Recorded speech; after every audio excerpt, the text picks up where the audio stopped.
नमस्ते and welcome. कहिले सोच्नु भएको छ कुनै पनि कन्स्ट्रक्सनको कस्ट मतलब खर्च कसरी निकालिन्छ भनेर? आज हामी यही कुरालाई एकदमै सिम्पल तरिकाले बुझ्नेछौँ।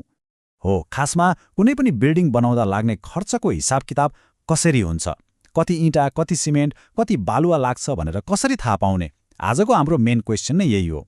वेल, यो क्वेसनको एन्सरको लागि प्रोफेसनल्सहरूले एउटा स्पेशल टेक्निक प्रयोग गर्छन् जसलाई भनिन्छ रेट एनालिसिस।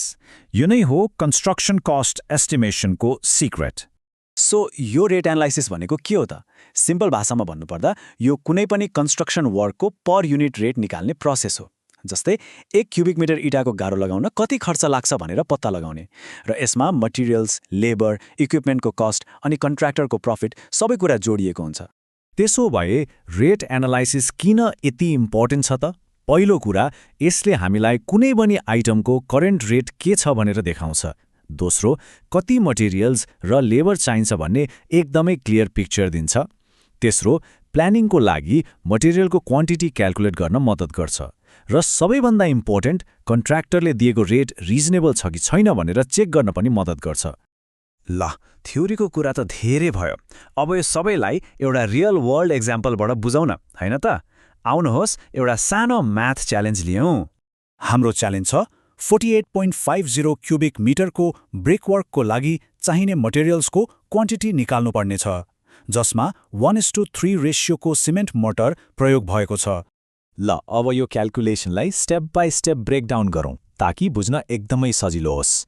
स्टेप 1, हामीलाई कतिवटा इँटा चाहिन्छ भनेर पत्ता लगाउने। यसको लागि पहिला मोटरसहित एउटा इँटाको भोल्युम निकालिन्छ।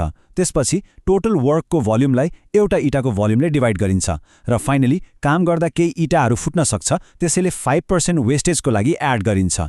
सो क्याल्कुलेसन पछि हाम्रो टोटल वेस्टेज सहित 27,205 वटा इँटाहरू चाहिने देखियो। यो भयो हाम्रो शपिङ लिस्टको पहिलो आइटम। अब पालो आयो मोटरको भोल्युम निकाल्ने। मोटर भनेको इँटा जोड्न प्रयोग हुने मसला। यसको भोल्युम निकाल्न टोटल वर्कको भोल्युमबाट मोटर बिनाको इँटाको भोल्युम घटाइन्छ। यसो गर्दा हामीलाई वेट मोटरको भोल्युम थाहा हुन्छ, मतलब मसला पानीमा घोलिसकेपछिको भोल्युम। र हाम्रो क्याल्कुलेसन अनुसार वेट मोटारको भोल्युम आयो 12.45 क्युबिक मिटर्स। अब यहाँनिर एउटा एकदमै इम्पोर्टेन्ट रुल छ है। ड्राई मिक्स मतलब सुक्खा सिमेन्ट र बालुवा वेट मिक्स भन्दा सधैँ धेरै चाहिन्छ, किनभने जब पानी हालिन्छ त्यो voidsहरूमा गएर भोल्युम घट्न जान्छ। त्यसैले ड्राई मिक्स निकाल्न वेट मिक्सको भोल्युमलाई लगभग 30%ले बढाउनुपर्छ। यो 30% थपिसकेपछि हाम्रो ड्राई मोटरको भोल्युम हुन आउँछ 16.19 क्युबिक मिटर्स। अब याद राख्नुहोस् है, सिमेन्ट र बालुवाको हिसाब हामी यही भोल्युमबाट गर्छौँ, वेट भोल्युमबाट होइन। ल, अब फाइनल स्टेप, हाम्रो मोटरको रेसियो 1:3 छ, मतलब 1 भाग सिमेन्ट र 3 भाग बालुवा, टोटलमा 4 भाग। अब यही रेसियो प्रयोग गरेर ड्राई मोटरको भोल्युमबाट हामी सिमेन्ट र बालुवाको क्वान्टिटी छुट्याउँछौँ। ओके, यति धेरै हिसाब किताबपछि अब सबैलाई एकै ठाउँमा राखौँ। हाम्रो फाइनल शपिङ लिस्ट कस्तो देखिन्छ त? Let's see.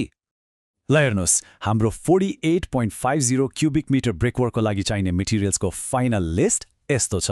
इँटा 27,205 वटा, सिमेन्ट लगभग 117 ब्याग्स, बालुवा 12.14 क्युबिक मिटर्स र चाहिने पानी लगभग 2,914 लिटर्स। एकदमै क्लियर एन्ड प्रिसाइज, हैन त? त्यसैले अर्को पटक कुनै ठूलो र भव्य स्ट्रक्चर देख्दा याद गर्नुहोला, हरेक ग्रेट स्ट्रक्चरको सुरुवात यस्तै एउटा सानो तर एक्युरेट क्याल्कुलेसनबाट हुन्छ। यही रेट एनालाइसिसले नै प्रोजेक्टको जग बलियो बनाउँछ।